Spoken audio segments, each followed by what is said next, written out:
Guys, എല്ലാവർക്കും G the choose വേൾഡിലേക്ക് സ്വാഗതം. ഇന്ന് നമ്മൾ ഒരു ഞണ്ട് കറി വെക്കാൻ പോവുകയാണ്. അപ്പോൾ ഞണ്ട് ആദ്യമായിട്ട് ക്ലീൻ ചെയ്തെടുക്കുന്നത് എങ്ങനെയാണെന്ന് നോക്കാം. ഞണ്ടിൻ്റെ കാലുകളെല്ലാം, ചെറിയ കാലുകളെല്ലാം ആദ്യം മുറിച്ച് കളയുകയാണ്. ആ ഫ്രണ്ടിലെ 2 കാലും പിന്നെ ബാക്കിയുള്ള പുറകിലേക്കുള്ള ചെറിയ ചെറിയ കാലുകളും കട്ട് ചെയ്ത് മാറ്റുക ആദ്യം തന്നെ. അതിനുശേഷം നമ്മൾ 2 ഇറുക്ക് കൈകൾ, അത് രണ്ടും നമ്മൾ കറിയിലേക്ക് എടുക്കുന്നതാണ്. അപ്പോൾ ആ കൈയുടെ ആ വശം, ഇറുക്കുന്ന ആ വശം മാത്രമാണ് കട്ട് ചെയ്ത് കളയുന്നുള്ളൂ. കണ്ടോ, ആ വശം മാത്രം കട്ട് ചെയ്ത് കളയുന്നു. ബാക്കി അതിൻ്റെ കൈ എടുക്കും. ചെറിയ ചെറിയ കാലുകൾ നമ്മൾ വലിയ ഞണ്ടിൻ്റെയൊക്കെ ആണെങ്കിൽ ചെറിയ കാലുകളൊക്കെ നമുക്ക് എടുക്കാട്ടോ. ഇതിപ്പോൾ ചെറിയ ഞണ്ടായതുകൊണ്ടാണ് ആ വലിയ 2 ഫ്രണ്ടിലെ കൈകൾ മാത്രമേ നമ്മൾ എടുക്കുന്നുള്ളൂ. അതിൻ്റെ മേളിൽ ആ പോള ഇങ്ങനെ പിടിച്ചത് നമ്മൾ മുറിച്ച് എടുത്തു മാറ്റുകയാണ്. മുറിച്ച് കളയല്ല, എടുത്തു മാറ്റുകയാണ്. കണ്ടാൽ ഇതിൻ്റെ ആ ഒരു വശം കൊണ്ട് പിടിക്കാനൊരു സ്ഥലമുണ്ട് അവിടെ പിടിച്ച്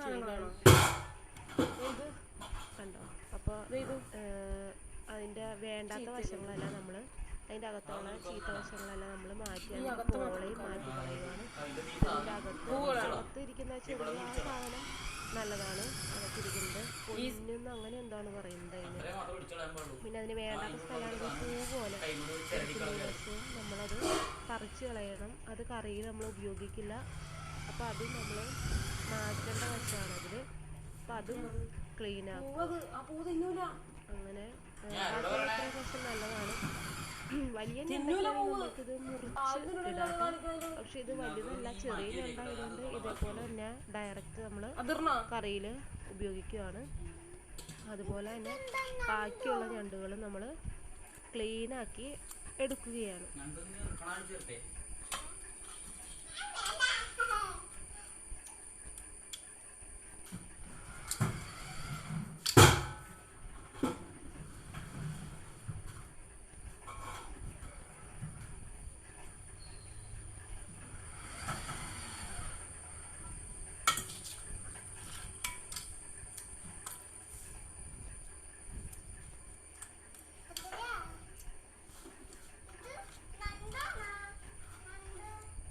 ഈ കൈകളുടെ മുള്ളുകളൊക്കെ നമ്മൾ വെട്ടിക്കളയണം കേട്ടോ.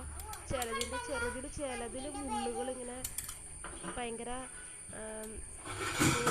നിൽക്കും. അപ്പോൾ നമ്മളത് കട്ട് ചെയ്ത് കളയണം.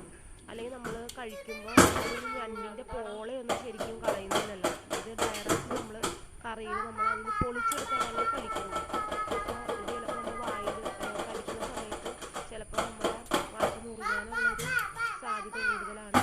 അതുകൊണ്ട് അത് സൂക്ഷിച്ച് കളയുക. ബാക്കിയുള്ള ഞണ്ടുകളും അതേപോലെ തന്നെ ക്ലീൻ ചെയ്തെടുക്കുന്നു.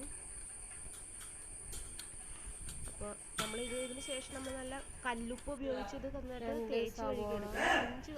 5 വട്ടമെങ്കിലും നമ്മൾ കഴുകണം. സവോള, കറിവേപ്പില, 4 പച്ചമുളക്, വെളുത്തുള്ളി, ഇഞ്ചി വേണം, ഒരു പഴുത്ത തക്കാളി, ഇത്രയും മതി. നന്നായിട്ട് കുരുകുര അരിഞ്ഞത്. ഇഞ്ചിയും വെളുത്തുള്ളിയും പച്ചമുളകും നമ്മളൊന്ന് ചതച്ചെടുക്കണേ. അപ്പോൾ നമ്മൾ പാത്രത്തിലേക്ക് ഓയിൽ ഒഴിച്ച് നമ്മൾ കടുക് പൊട്ടിക്കുകയാണ്. അപ്പോൾ കടുക് പൊട്ടി കഴിഞ്ഞതിന് ശേഷം നമ്മൾ ചെറുതായിട്ട് അരിഞ്ഞ് വെച്ച 2 സവോള മതിയാകുക. ആ 2 സവോളയും കുറച്ച് കറിവേപ്പിലയും കുറച്ച് ഉപ്പും ഇട്ട് നമ്മളത് ശരിക്കും വഴറ്റിയെടുക്കണം. വഴറ്റി ശരിക്കും ഈ ഉപ്പിടുന്ന എന്തിനാണെന്ന് വെച്ചിട്ടുണ്ടെങ്കിൽ നമുക്ക് ശരിക്കും പെട്ടെന്ന് സവോള വെന്ത് കിട്ടാൻ വേണ്ടിയിട്ടാണ്. അതായത് പെട്ടെന്ന് വാടിക്കിട്ടും. വെന്ത് കിട്ടില്ല, പെട്ടെന്ന് വാടിക്കിട്ടും. അപ്പോൾ അങ്ങനെ ഉപയോഗിച്ചിരുന്ന ടിപ്പാണ് കേട്ടോ. ശരിക്കൊരു ബ്രൗൺ കളറ് അല്ലെങ്കിൽ ഗോൾഡൻ ഷെയ്ഡിൽ നമുക്ക് സവോള കിട്ടും. ആ രീതിയിൽ വരണം. അപ്പോൾ നമ്മൾ ഇഞ്ചിയും പച്ചമുളകും വെളുത്തുള്ളി ചതച്ച് വെച്ചത് നമ്മൾ അതിലേക്ക് ഇട്ട് കൊടുക്കുകയാണ്. നമുക്ക് ഞണ്ടിൽ ശരിക്കും അതിൻ്റെ ഇറച്ചിയിലേക്ക് മസാല പിടിക്കുന്നില്ലല്ലോ. അപ്പോൾ നമ്മൾ ഈ ഇഞ്ചിയും വെളുത്തുള്ളിയും പച്ചമുളകും ശരിക്കും ചതച്ചിട്ട് കൊടുക്കുന്നതായിരിക്കും കുറച്ചും കൂടി നല്ലത്. അപ്പോൾ അങ്ങനെ അരിഞ്ഞിടുന്നതിനൊക്കെ ഭേദം ഇതായിട്ട് തോന്നുന്നുണ്ട്. അപ്പോൾ നമുക്കൊരു ഗോൾഡൻ ഷെയ്ഡിലേക്ക് മാറ്റണം. ഇത് വഴറ്റി നമ്മൾ അത് അടിയിൽ പിടിക്കാണ്ട് നോക്കണം. അരിഞ്ഞും പോകരുത്, മുരിയുകയും ചെയ്യും. ആ ഒരു പാകത്തിൽ വേണം സവോള കിട്ടാൻ. ഒരു 1/4 ടീസ്പൂൺ മഞ്ഞൾപ്പൊടി നമ്മൾ ചേർക്കുക. പിന്നെ ഒരു 1.5 ടേബിൾ സ്പൂൺ മുളക് പൊടി അതിലേക്ക് ചേർക്കുക. ഒരു 2 ടീസ്പൂൺ മല്ലിപ്പൊടി, 1 ടീസ്പൂൺ ഗരം മസാല ഇവ ചേർത്ത് നന്നായിട്ട് ഇളക്കിയെടുക്കുക. അതിനുശേഷം നന്നായിട്ട് പൊടി മൂപ്പിച്ചെടുക്കണേ. കരിയാനും പാടില്ല, അതുപോലെ തന്നെ ഒട്ടും മൂക്കാത്ത രീതിയിൽ നമുക്ക് കിട്ടിയ കറക്റ്റ് ടേസ്റ്റ് കിട്ടില്ല. അപ്പോൾ പൊടി ശരിക്കും മൂപ്പിച്ചെടുക്കുക. അതിനുശേഷം നമ്മൾ കുരുകുര അരിഞ്ഞ് വെച്ച തക്കാളി അതിലേക്കിട്ട് ഒന്ന് വഴറ്റുക.